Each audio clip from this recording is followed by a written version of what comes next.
ನಮಸ್ಕಾರ ವೀಕ್ಷಕರೇ, ಭವ್ಯಲೋಕ ಮಾಹಿತಿ ಯೂಟ್ಯೂಬ್ ಚಾನಲ್ಗೆ ತಮಗೆಲ್ಲರಿಗೂ ಸ್ವಾಗತ.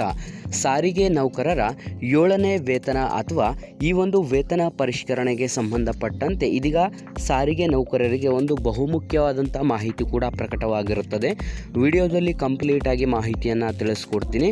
ಹೊಸಬರು ವಿಡಿಯೋಸ್ನ ನೋಡ್ತಾ ಇದ್ದರೆ ಹಿಂದೆ ಚಾನಲ್ಗೆ ಸಬ್ಸ್ಕ್ರೈಬ್ ಮಾಡ್ಕೊಳ್ಳಿ ಮತ್ತು ಆದಷ್ಟು ಈ ಒಂದು ಮಾಹಿತಿಯನ್ನು ನಿಮ್ಮ ಎಲ್ಲ ಸಾರಿಗೆ ನೌಕರರ ಸ್ನೇಹಿತರೊಂದಿಗೆ ಶೇರ್ ಮಾಡಿಕೊಳ್ಳಿ.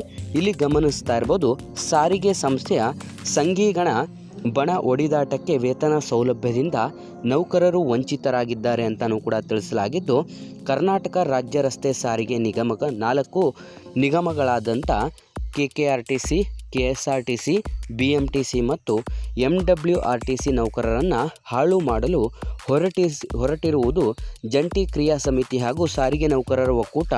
ಈ 2 ಬಣಗಳ ಮುಖಂಡರು, ಜಂಟಿ ಕ್ರಿಯಾ ಸಮಿತಿ ಬಣದ ಮುಖಂಡರು ಹಾಗೂ ಪ್ರಾಧಿಕಾರದ ನೌಕರರ ಒಕ್ಕೂಟವು ಮುಖಂಡರು ಹಾಗೂ ಪ್ರಾಧಿಕಾರದ ಬಗ್ಗೆ ಕೆಟ್ಟ ಪದಗಳನ್ನು ಬಳಸಿ ನಿಂದಿಸುವುದು. ಅದರಂತೆ ಒಕ್ಕೂಟದ ಮುಖಂಡರು, ಪದಾಧಿಕಾರಿಗಳು ಜಂಟಿ ಕ್ರಿಯಾ ಸಮಿತಿಯವರ ಬಗ್ಗೆ ನಿಂದಿಸುವುದು ಇದೇ ಆಯಿತು.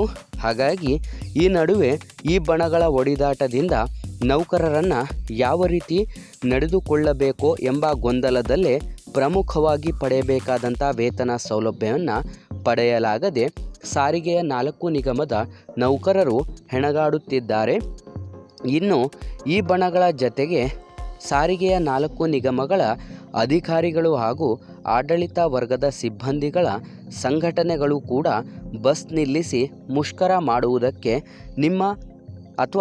ನಮ್ಮ ಬೆಂಬಲವಿಲ್ಲ, ಆದರೆ ಶಾಂತಿಯುತ ಧರಣಿಯನ್ನು ನಾವು ಬೆಂಬಲಿಸುತ್ತೇವೆ ಎಂದು ಹೇಳಿರುತ್ತಾರೆ. ಹಾಗಾಗಿ ಇದರ ಬಗ್ಗೆ ಕಾರ್ಮಿಕರ ಜಂಟಿ ಕ್ರಿಯಾ ಸಮಿತಿ ಹಾಗೂ ನೌಕರರ ಒಕ್ಕೂಟದ ಪದಾಧಿಕಾರಿಗಳು ತಮ್ಮ ಸ್ವಪ್ರತಿಷ್ಠೆಗಾಗಿ ಸಾಮಾಜಿಕ ಜಾಲತಾಣಗಳಲ್ಲಿ ಒಬ್ಬರಿಗೊಬ್ಬರು ನಿಂದಿಸಿಕೊಂಡು, ನಾವು ವೇತನ ಹೆಚ್ಚಳ ಮಾಡಿಸುತ್ತೇವೆ, ನಿಮ್ಮ ಸುಮ್ಮನಿದ್ದು ಬಿಡಿ ಎಂದು ಉತ್ತರ ಪುರುಷನ ಮುಂದೆ ಈ ರೀತಿಯಾಗಿ ಕಳೆದ 5 ವರ್ಷಗಳಿಂದಲೂ ಹೇಳಿಕೊಂಡು ಬರುತ್ತಿದ್ದಾರೆ.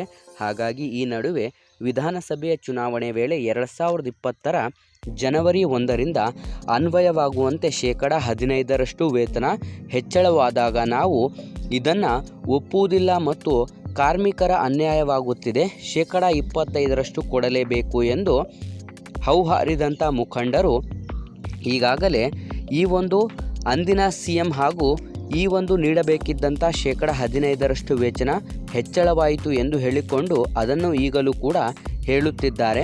ಆದರೆ 15% ವೇತನ ಹೆಚ್ಚಳದ ಬಗ್ಗೆ ಇನ್ನೂ ಯಾವುದೇ ರೀತಿಯಾದಂಥ ಒಂದು ವೇತನ ಪರಿಷ್ಕರಣೆ ಮತ್ತು ಯಾವುದೇ ರೀತಿಯಾದಂಥ ಒಂದು ವೇತನ ಹೆಚ್ಚಳವಾಗುವಂಥ ಈ ಒಂದು ಕಾಣಿಸುತ್ತಿಲ್ಲ. ಹಾಗಾಗಿ ಈ ಒಂದು ಸಾರಿಗೆ ನೌಕರರಿಗೆ ಸಂಬಂಧಪಟ್ಟಂತೆ ವೇತನ ಪರಿಷ್ಕರಣೆಯಾಗಲಿ ಅಥವಾ ಈ 38 ತಿಂಗಳ ವೇತನ ಹಿಂಬಾಕಿಯಾಗಲಿ ಯಾವುದೂ ಕೂಡ ಇನ್ನೂ ವೇತನ ಜಾರಿಯಾಗಿರೋದಿಲ್ಲ. ಹಾಗಾಗಿ ಸಾರಿಗೆ ನೌಕರರಿಗೆ ಇದರಿಂದ ಬಿಕ್ಕಟ್ಟು ಉಂಟಾಗಿದ್ದು, ಇದರ ಬಗ್ಗೆ ನಾವು ಗಮನಿಸೋದಾದರೆ ಇದನ್ನಾದರೂ ಇವೆಲ್ಲವನ್ನು ಕೂಡ ಬಿಟ್ಟು ಈಗಲಾದರೂ ಎಲ್ಲ ನೌಕರರು ಒಂದಾಗಿ ಈ ಒಂದು 4 ನಿಗಮಗಳ ಸಾರಿಗೆ ನೌಕರರಿಗೆ ಈ ಒಂದು ವೇತನ ಪರಿಷ್ಕರಣೆ ಅಥವಾ ವೇತನ ಜಾರಿಯಾಗುವಂಥ ಹಿನ್ನೆಲೆಯಲ್ಲಿ ಎಲ್ಲರೂ ಶ್ರಮಿಸೋಣ ಎಂದು ಇಲ್ಲಿ ತಿಳಿಸಲಾಗಿರುತ್ತೆ. ಹಾಗಾಗಿ ಯಾರೆಲ್ಲ ಸಾರಿಗೆ ನೌಕರರು ನೀವು ಯಾವ ನಿಗಮದಲ್ಲಿ ವರ್ಕ್ ಮಾಡ್ತಾ ಇದ್ದೀರಾ, KKRTC, KSRTC, BMTC ಮತ್ತು NWRTC, ನೀವು ಎಷ್ಟು ವರ್ಷ ಆಯಿತು ಸಾರಿಗೆ ಇಲಾಖೆಗೆ ಸೇರಿ ಮತ್ತು